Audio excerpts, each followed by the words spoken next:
Bonjour et Boker Tov, nous allons étudier aujourd'hui le Révi, quatrième montée de Parashat Be'alotra, dans le cadre du Bet Midrash Hillel, Bet Midrash fondé à la mémoire du Rav Hillel Pevzner Zichrono Livracha. Notre étude commence au Perek Tet, 9e chapitre du livre de Bamidbar, Pasuk Tetvav, verset 15.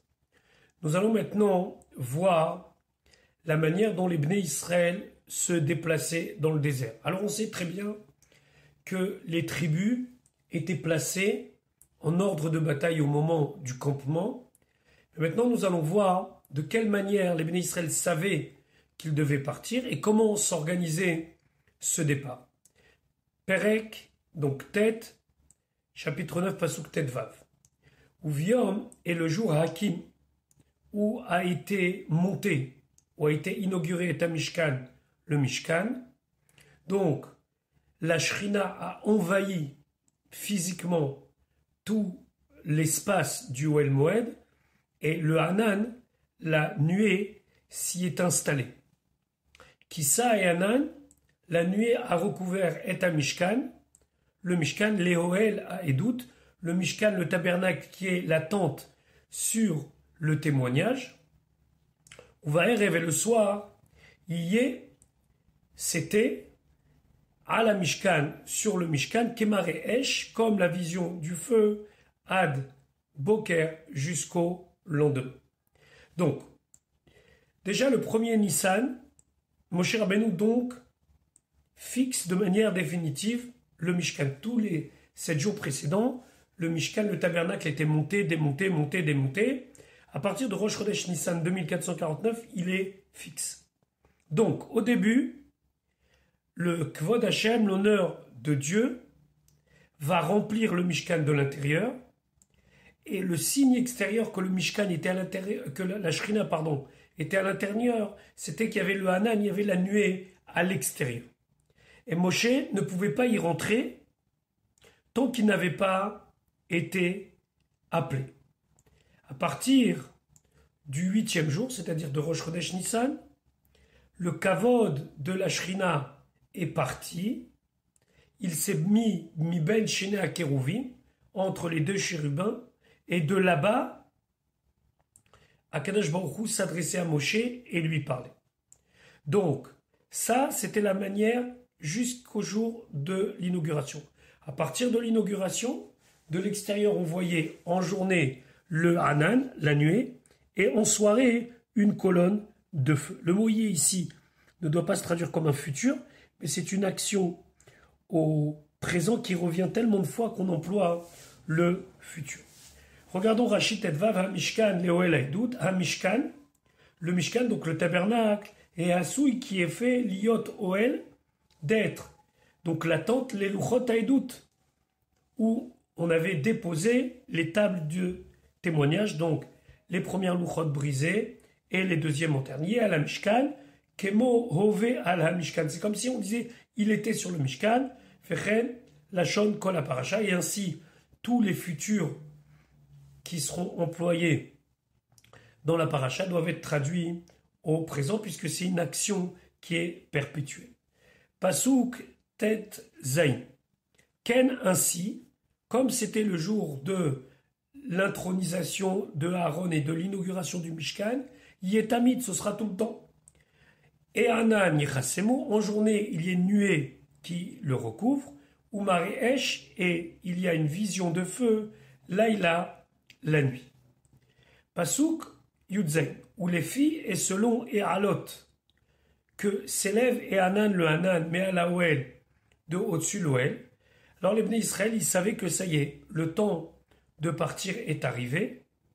Donc, lorsque les Bnei Israël voyaient que le Hanan s'élevait du Mishkan, et qu'il allait se placer au-dessus de la tribu de Yehuda, alors les Bnei Israël savaient que ça y est, c'est bon, c'est le moment de partir.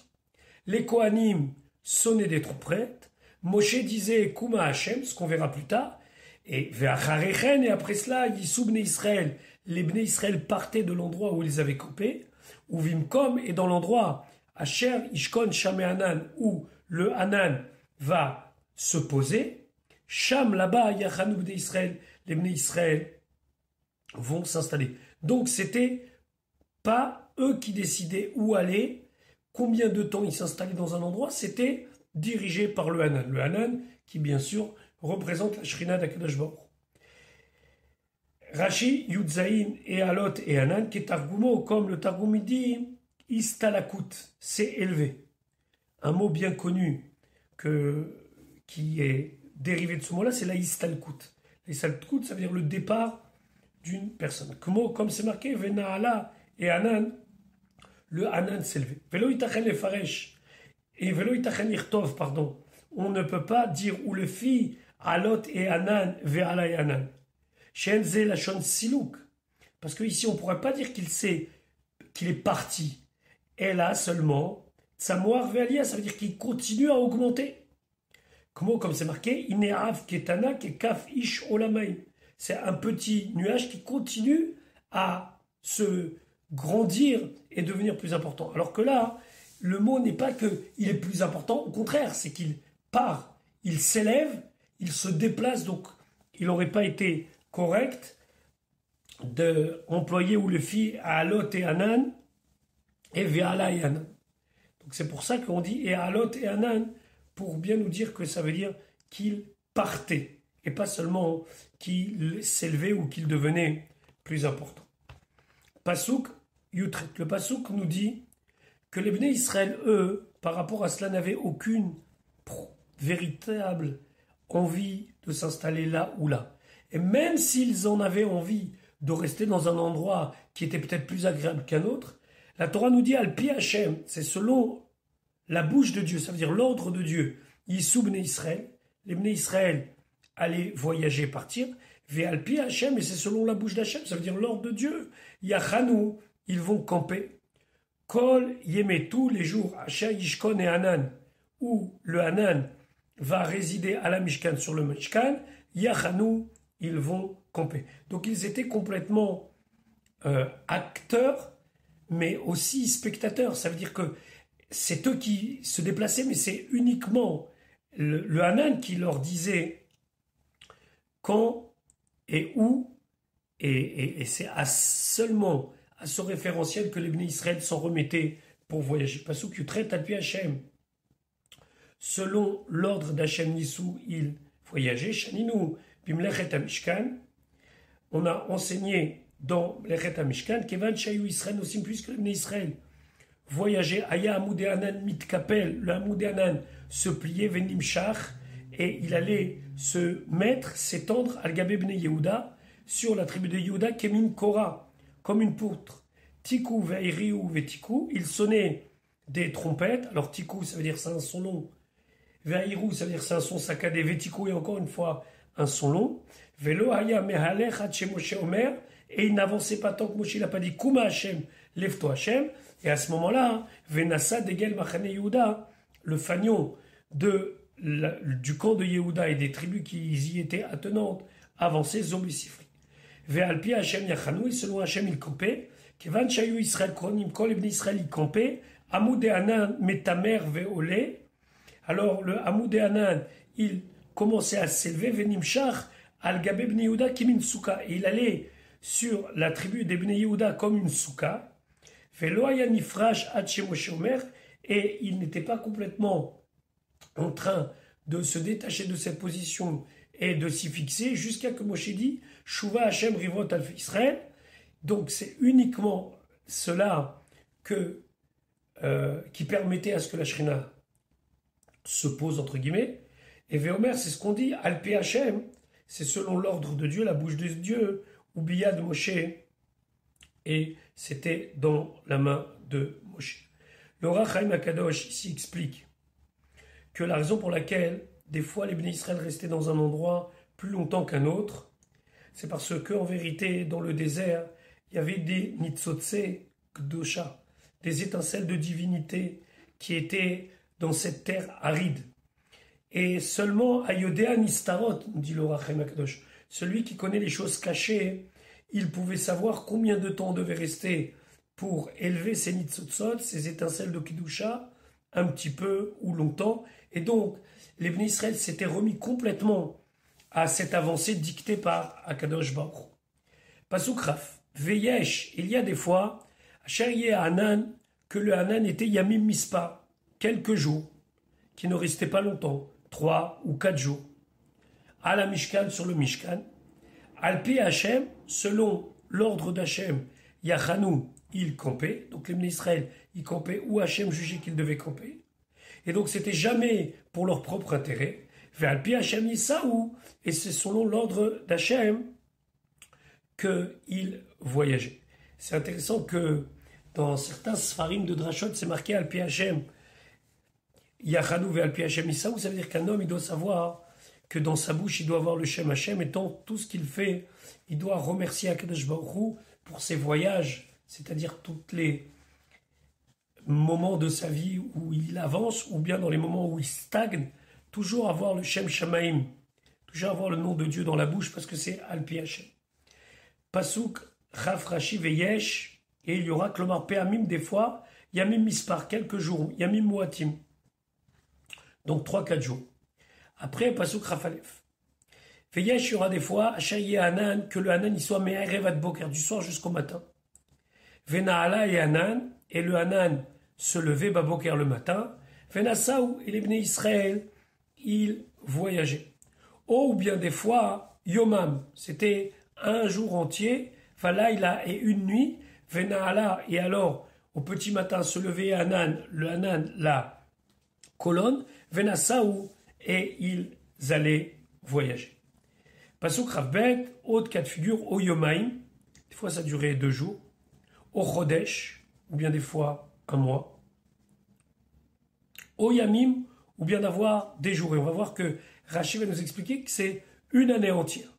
Be'arich et Hanan, lorsque il va s'attarder, il va s'allonger le Hanan, allonger dans le temps, ici on parle, à la Mishkan sur le Mishkan, Shkon Alav pour y résider. À ce moment-là, Yachanou Bnei Israël, les Bnei Israël, ils vont camper à leur place, Vélo Issaou, et ne vont pas voyager. Ou Véa Loto, et lorsqu'ils vont monter, Issaou, ils vont pouvoir voyager. Rashi Chavbet Oyamim Shana, c'est une année. Kemo, comme on a vu concernant les lois des rachats des terrains et des maisons, Yamim Tiye Geulato. Ils ont 1 an pour faire le rachat. Maintenant, Pasuk Chav Gimel.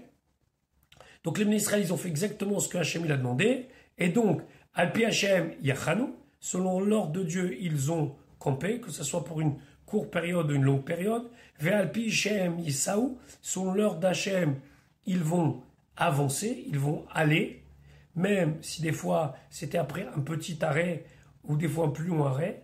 Et Mishmeret Hachem Shamaru, la garde de Dieu, ils vont garder. Ça veut dire que le temps que Dieu il a considéré qu'ils devaient attendre avant d'aller, ils ont attendu. Alpi Hachem, donc c'est selon la bouche d'Hachem, selon l'ordre d'Hachem, par rapport au mouvement du Hamoud et Hanan, de la colonne de nuée, Beyad Moshe, dans la main de Moshe. C'est-à-dire quoi dans la main de Moshe? Puisque Moshe jouait un rôle, c'était lui qui disait « Lève-toi, Hachem, Kuma Hachem » ou bien « Shuva Hachem » comme nous allons le voir plus tard dans notre paracha. Maintenant, nous allons apprendre la paracha des Chatzot Sreot. Ce sont des trompettes, si on peut exprimer comme ça, que Moshe Rabbeinu va fabriquer en son honneur de ses propres deniers et pour son besoin, qui vont permettre d'être le signe de ralliement, et d'ailleurs un signe en général, selon l'utilisation de une trompette ou une deuxième trompette, et selon le son qu'ils vont émettre, pour prévenir les Bnei Israël de quelque chose. Pasuk Alev Vaïdaber, il a parlé à Hachem, El Moshe, à Moshe les morts en disant, Pasuk Bet Ase Lecha, fais pour toi, c'est-à-dire que c'est toi qui vas en avoir l'utilisation, c'est toi qui dois payer chez tes Chatzot Serot 2 trompettes, Kesef en argent, Miksha, battu Taseotam tu les feras, c'est-à-dire qu'on prenait un bloc d'argent et on travaillait à même le bloc. Veillou Lecha, ils seront pour toi, premier cas de figure, les Mikra Aeda, pour appeler l'assemblée. Ici, l'assemblée désigne le Sanhédrin, les Nessim, les princes ou tout le peuple. Ou bien, deuxième utilisation, ou le massa et tamachanot, ce sera aussi un signe qui va te permettre de dire au Bnei Israël d'avancer dans leur voyage. Rashi bet aselecha fait pour toi, chez Yu tokim lefanecha, afin qu'il sonne devant toi kemelech, comme un roi. Lorsqu'un roi apparaît, alors on sonne de la trompette. Comme chez Neymar, comme c'est marqué, vaïe bishurun melech. Donc on voit que Moshe Rabbeinu comparait un roi. Donc le aselecha, c'est toi qui vas en profiter, puisqu'ils sonneront devant toi comme un roi. Aselecha, mais attention, Michelcha, ça doit être de tes propres deniers, ça veut dire que tu dois payer. Aselecha, troisième chose, Ata ose, c'est toi qui fais ou mishtamesh baem et qui va diriger leur utilisation, velo acher et personne d'autre. Et d'ailleurs, c'est marqué dans le Yalkut que lorsque Moshe Rabbeinu il a quitté ce monde, alors les trompettes, ils ont été mis dans une gniza, c'est-à-dire dans un endroit caché, et Yoshua lui utilisera le chauffard et pas les trompettes. D'abord les mikra aeda, donc selon les différents cas de figure, la sonnerie ne sera pas la même. Donc ici on parle de où rassembler le Sanhédrin, ou le peuple, ou de faire avancer. Mais seulement, les daber ima Sanhédrin, quand tu voudras parler avec le Sanhédrin, c'est-à-dire les princes, ou Shaharam et le reste du peuple, Tikraem les Sofalecha, tu veux leur lancer un appel qu'ils se rassemblent près de toi, Tikraem, Aliede Chatzotserot, tu vas les appeler par les trompettes. Ou le Massa et Tamachanot, Bishat Siluk Masaot, au moment où va se lever le camp pour partir, Titkeu Baem les Siman, vous allez sonner comme un signe. Nimtset Ataomer, donc il va se trouver que tu vas dire, Alpish Tosha Yunosim, il réussissait à partir selon trois signes, Alpi Akadosh Baruch Hu, Dieu, c'est le Hamoudanan, Alpi Moshe, comme Moshe disait, Kuma Hashem, ou bien Shuv Hashem, Ve Alpi Achatzotserot, ou bien la troisième chose, par le son des trompettes. Miksha, Mina et Shet, c'était un seul bloc, Tas et tu feras, Behakashat Akournas, en frappant avec le marteau et le bureau. Pasuk Gimel, Veta Kehu, et donc ils sonneront lorsque Moshe Rabbeinu décidera de rassembler les Bnei Israël, les Kohanim sonneront un son, une tkia, Baem avec les deux trompettes, Venoadou et Lecha, ils vont se rassembler à toi, Kolaïda toute l'assemblée, El Petach Oel Moed, à la porte du Oel Moed. Donc Pasuk Gimel Rashi, Vetakou Baem Bishtem, avec les deux trompettes en une fois. Veusiman le Mikraïda, c'est le signe pour appeler toute l'assemblée, chez Neymar, comme c'est marqué, Venoadou. Et les elles vont se rassembler à toi, Kolaïda, toute l'assemblée, El Petach Oel Moed, à la porte du Oel Moed. Pasuk Dalet, Ve'im be'achatit kau, si il sonnait avec une seule trompette. Donc un Kohen. Venoadou, et les chats donc vont se rassembler à toi, Hanessim, seulement les princes, Raché, qui sont les têtes, Alphé Israël, des nombreux Bnei Israël. Donc ça veut dire que si il y avait le son que d'une seule trompette, c'était uniquement le son qui concernait les Nessim. Rashi veimbe achadit kaou, ou Siman, c'est un signe, les Mikra Nessim pour appeler les Nessim. Chez Neymar, comme c'est marqué, Venoadou et Lecha, ils vont se rassembler à toi, Nessim, les princes. Ve'af hem ya'idatam, et même eux, leur lieu où ils devaient se rassembler, El Petach Oel Moed, c'est à la porte du Oel Moed, ou Mixera Shava ou Ba, et d'une Xera Shava, on la prend besifré dans le sifri. Pasuk He Utkatem, 3. Vous allez sonner, alors cette fois-ci, c'est un son particulier, c'est 3, c'est un son saccadé. Et lorsqu'ils vont entendre cela, alors quel est le signe? Venasu Amachanot, les camps vont se mettre en ordre de voyage. Hachonim Kedma, ceux qui campent à l'est. Et donc c'est la tribu de Yehuda, Issachar et Zevulun. Rachid nous précisait Utka thème 3, Siman Massa Machanot, donc le signe pour dire au camp qu'il devait avancer, c'est Tkia, un son long, 3 des sons saccadés, Utkia et encore un son long, Kach Nidrash Basifri, comme ça c'est expliqué dans le Sifri, Minamikra Otayitarim. Ça signifie avec le jeu des psukim supplémentaires, on peut en déduire que dans tel cas il faisait comme ça et dans tel cas il faisait comme ça, ici pour le coup, c'est-à-dire qu'il sonnait Tkia, 3 Tkia, c'est-à-dire un son long, un son saccadé et encore un son long. Pasuk Vavutka Tem Teroua Shenit, on va encore une fois faire une deuxième Teroua, c'est-à-dire Tkia, 3 et Tkia. Venasua Machanotela, les camps vont passer. Achonim Temana, ceux qui sont au sud. Ceux qui sont au sud, ce sont les tribus de Réhouven, de Shimon et de Gad. Et la même chose, 3 Yitkeu les Masem, ils vont sonner le même système lorsqu'ils vont se déplacer, ça soit l'ouest, Ephraim, Menaché ou Benyamin, ou bien au nord, c'est-à-dire Dan, Asher et Naphtali.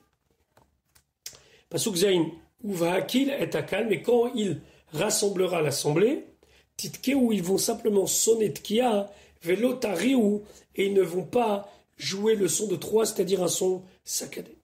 Rachid expliquait Zain Uvahakil et Akal. Ici, la Torah est obligée de nous préciser ce que nous ne pouvons pas comprendre de nous-mêmes. Pourquoi? Les fiches Omer, puisqu'il dit Vayou lecha le mikraeda, ce sera pour toi un appel pour la communauté, ou le massa et tamachanot est aussi pour faire voyager les campements. Ma mikraeda, comme pour appeler l'assemblée, Tokea bevet kohanim, on sonnait avec 2 kohanim, ou bishtem avec les 2 trompettes. Chez Neymar, comme c'est marqué Vetakubahem, ça on l'a vu dans le Passouk Gimel. Af, Massa, Machanot, donc aussi quand les campements vont avancer, Bishtem, on utilisait les 2 trompettes. Yachol, on pourrait se dire Massa, Machanot, comme lorsque les camps ils avancent, Tokea, Omeria, Vetokea, ils sonnent, Tkia, ça veut dire un son long, des sons saccadés, encore un son long. Af, Mikraeda, la même chose quand il appelait l'assemblée, Tokea, Umeria, Vetokea. Il devait faire le même système de son. Tkia, 3 et Tkia. Umeata est maintenant, En Chiluk ben Mikraeda, les Massa et Tamachanot. Donc ça veut dire que, au final, il pourrait ne pas y avoir de différence entre les deux. Talmud Lomar, la Torah nous dit non. Uvahakil et Akal, quand il va rassembler les gens, l'Omar, c'est pour te dire, chez En 3 les Mikraeda. On ne sonne pas les sons saccadés, les sons de 3 pour rassembler la communauté. Veu adin les Nessim, mais c'est la même chose quand on veut rassembler les princes. Are Sima Lishloshta. Donc voici le signe clair pour les 3 cas de figure. Mikraeda, lorsque c'est pour appeler l'assemblée, Bishtaim, les 2. Shel Nessim, si c'est pour uniquement appeler les princes, Be'achat, une seule. Zouvazo, et dans ces 2 cas de figure, En 3. On ne sonne pas de son saccadé, mais juste un son.